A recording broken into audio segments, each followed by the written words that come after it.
the stemless wine glass, because I can't tell you the hundreds of dollars we spent replacing the glasses that me and Pixie knocked over, talking with our hands a mile a minute. You know, as a kid, my lunchbox included linen napkins, a wine glass, silverware, and an extra meatball sandwich that I would sell to the Jewish kids.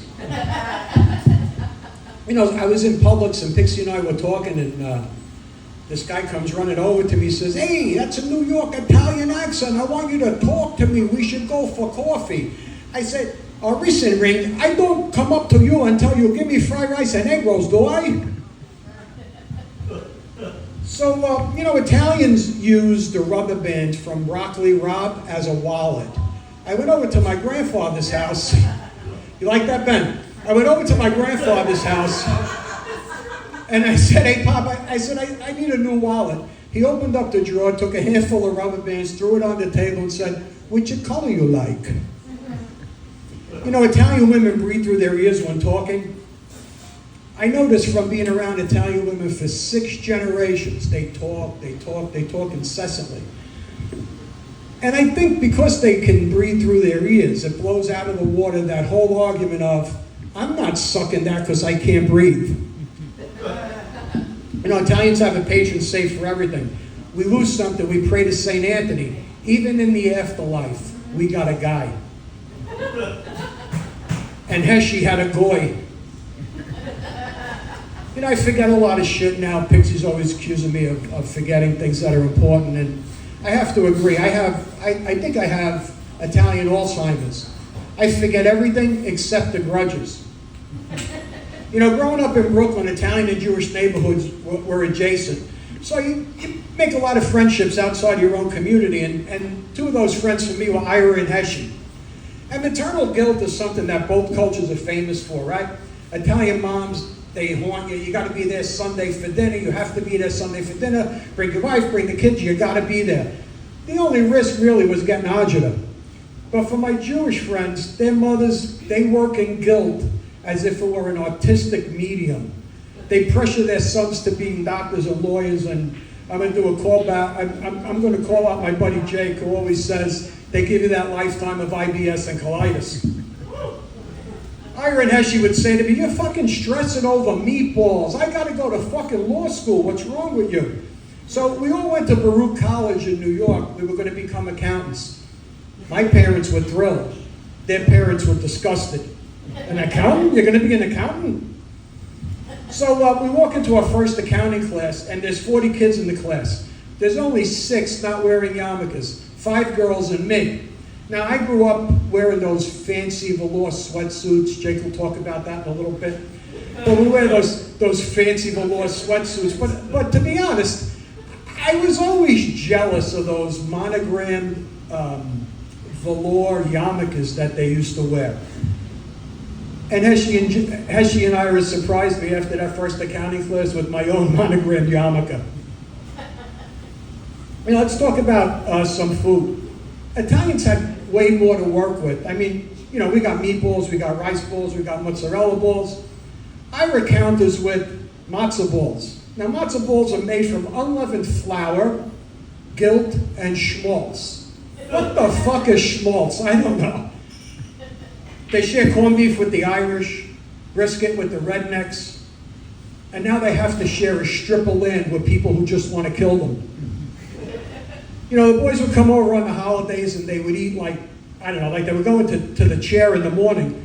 And my nonna would look at me and say, "These are guys who don't got food at home." We would have antipasto with 14 different kinds of salami, 20 different pork products. Italians have 300 commercially available cheeses. Ira has lactose intolerance. On Christmas Eve, we'd have the Feast of the 7 Fishes. I'd invite the boys over. And, you know, they knew coming to an Italian house, you don't show up empty-handed. So Heshy walks in, he brings a big jar of gefilte fish. He liked to call it fish number 8, or the Yogi Berra fish. Any Yankee fans? Yogi Berra fish? No? You know, and as we aged, I got ornery, and meanwhile, Heshy got more phlegmy. Happy Hanukkah. What do the Moyles do with all those foreskins? I have a theory. I think it was the gum that we found in the Topps baseball cards as kids. You know, I thought this aging shit would take a lot longer. I went to the doctor and I said, listen, I can't move my hands, I can't button a shirt. He says, well, you're gonna have to get used to it. Arthritis makes everything stiff. Not everything. I've tried something called Force Factor Hair Growth Accelerator. I don't have any new hair on my head, but my back looks like a fucking rainforest. I used to drink a fair bit to get buzzed. Now when I want to feel that way, I just stand up from the chair real quick. And drinking gets different as you age. Now I get hungover from an avocado smoothie. Marla beat me to the punch on this, but you know you're getting older when your balls are longer than a CVS receipt. So I got a few tattoos, and Pixie drops me off and at the tattoo parlor, and I'm going to get a new tattoo.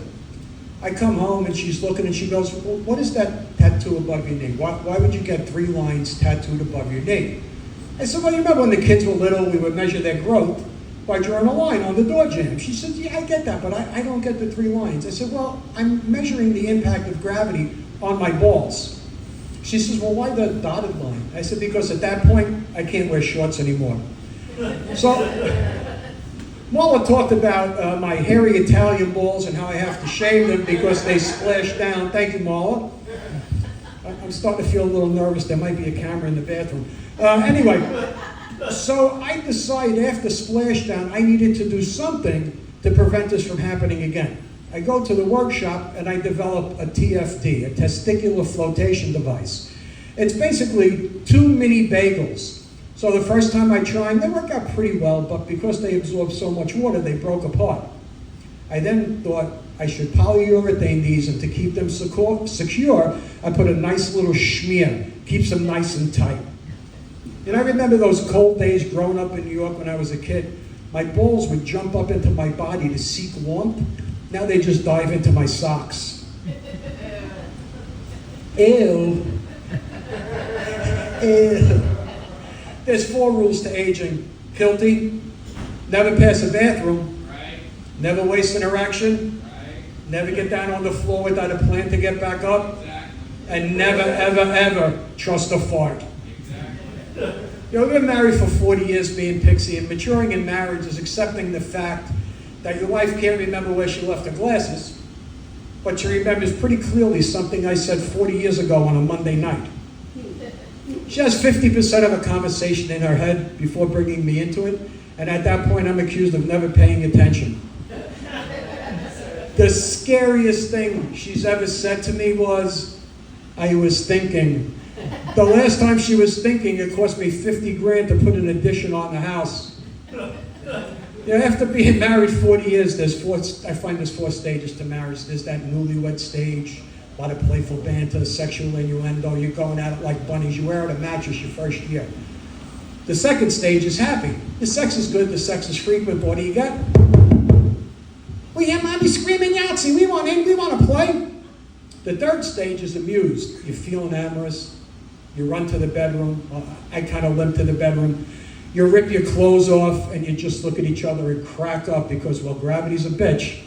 And finally, there's that tolerance stage, that playful banter of your youth, and that sexual innuendo is now turned into a bit of bickering. You still have sex. I like to call it hallway sex. You walk by each other and go, fuck you. You know, going through menopause was an interesting time for us. I like to call it the thermostat wars. She would set the thermostat so low in the house that we would actually have intermittent flurries in the bedroom. I asked her, explain to me what these hot flashes are like. She said, well, it's like an internal fire. And I said, oh, I get it. It's like when I would eat a very spicy Italian meal. I woke up a half hour later, she was standing over me with the frying pan. You know, I'm in bed one night, and I hear bzzz. Gets a little louder, a little faster. Bzzz. I roll over, all ready to go to town, and there she is, just with the little fan off her nightstand, trying to cool herself off. You know, for Italian women, menopause is just basically Mother Nature's way of saying, you're going to deal with facial hair the rest of your life. In fact, my Nona, at age 90, had such a nice, luxurious beard, she was able to front for ZZ Top. All right, I've taken up enough of your time. Thank you, everybody.